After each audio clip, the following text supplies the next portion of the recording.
Dati guys, yung mga housing na yan, tubo ang naandyan po. Mula rito hanggang dyan sa may ano na yan, sa mga housing na yan, wala ka pong makikitang mga bahay. Narito po tayo ngayon sa may Pulong Bulo Road, papuntang Angeles City po.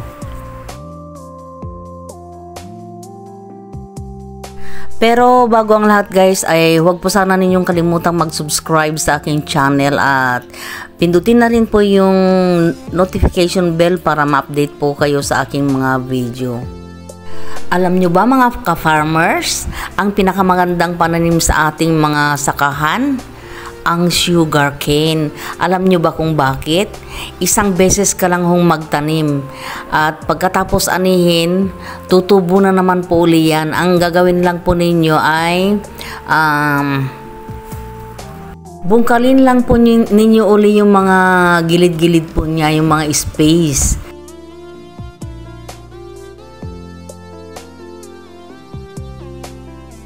Ayan, road trip na naman po tayo guys. Biyaheng Mount Arayat na naman po tayo. Meron na naman po akong bagong kwento. Alam ba ninyo na yung mga puno ng akasya na yan ay itinanim pa ng mga Amerikano nung World War II guys? Sa makatuwid, may edad ng mga 80 years old siguro yung mga puno na yan guys. Correct me if I'm wrong.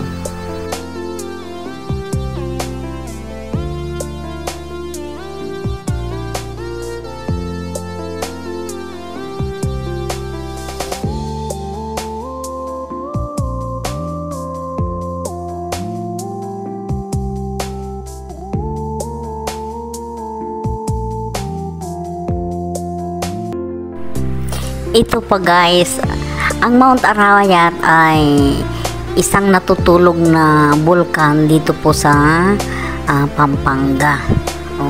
Ngayon alam na po ninyo.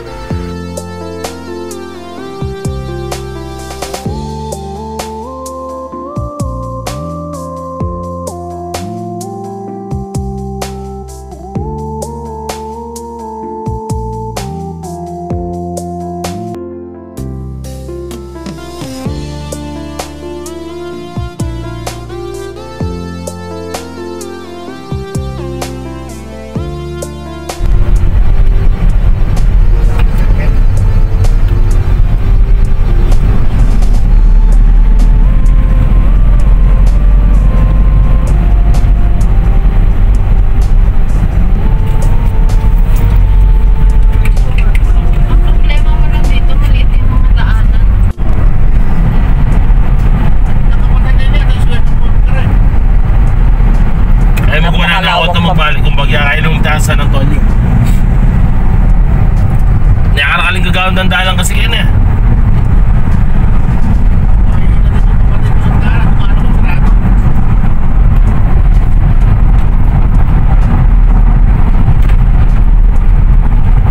Napakalawak pa po ng mga bakanting lote po dito sa may papuntang Arayat guys. Sa nakikita po ninyo, marami rin po palang mga tanim na mais dito. Akala ko tubo lang ang pananim po dito.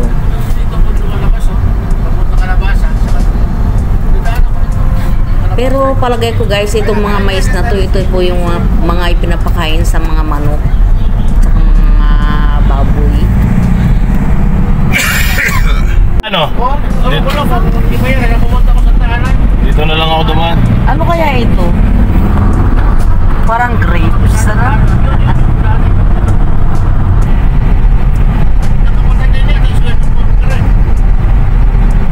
Ay mo kung nanakot na magbalik kung bagya kayo nung San Antonio. Nakakaling gagawin ng dalang kasi yan eh.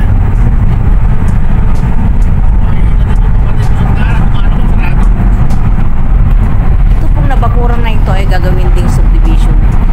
Pwedeng camellia at pwede ring filling base yan guys.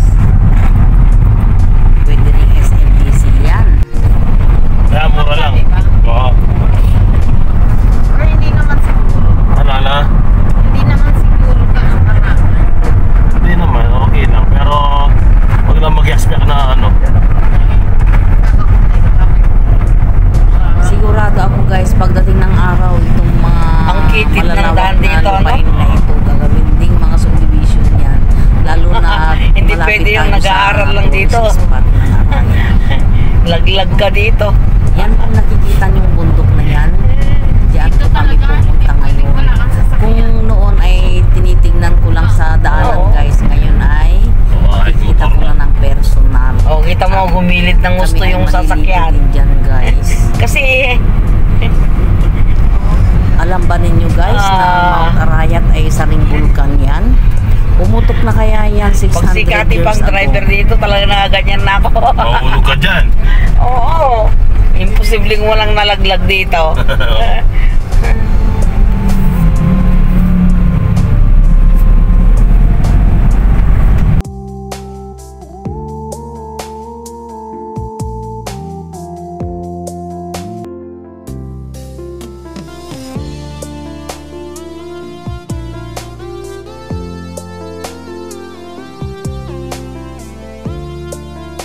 Yun pong nakikita nyong butas sa gitna ng Mount Arayat, yun po yung sumabog nung unang panahon guys, mga 500 to 600 years ago. Yun po yung nasa Google. Pwede rin naman po ninyong i-search. Nakasaad din po doon na yung butas po na yun ay hindi po nawawalan ng tubig. Ayon po sa aking sariling teorya guys, ay yun pong tubig na nasa nasa butas po ng Mount Arayat ay yun po yung pumapatak sa falls guys.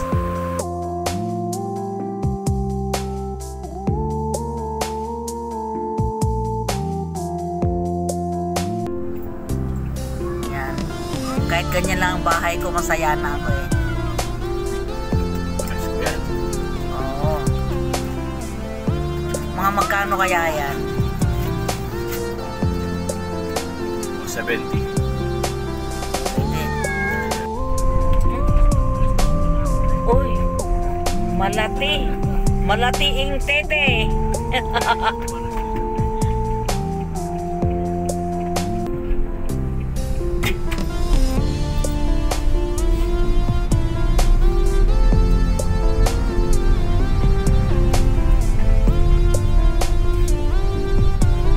Baikin pala rito ah.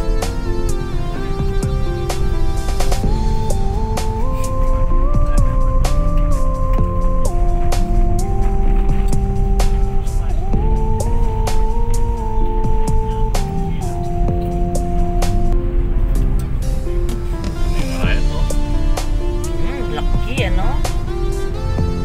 Dati natatanaw lang natin. Diyan na tayo nagiging larangan sa atin. Sa balat.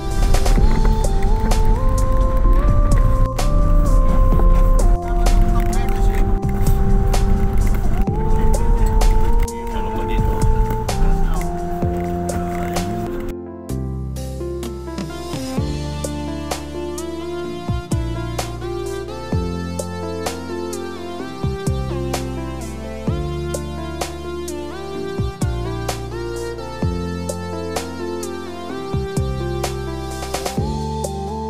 Ayan guys, nandito na po kami sa Mount Arayat National Park. At sana po marami kayong natutunan sa aking video. Hanggang dito na lamang. See you on my next vlog.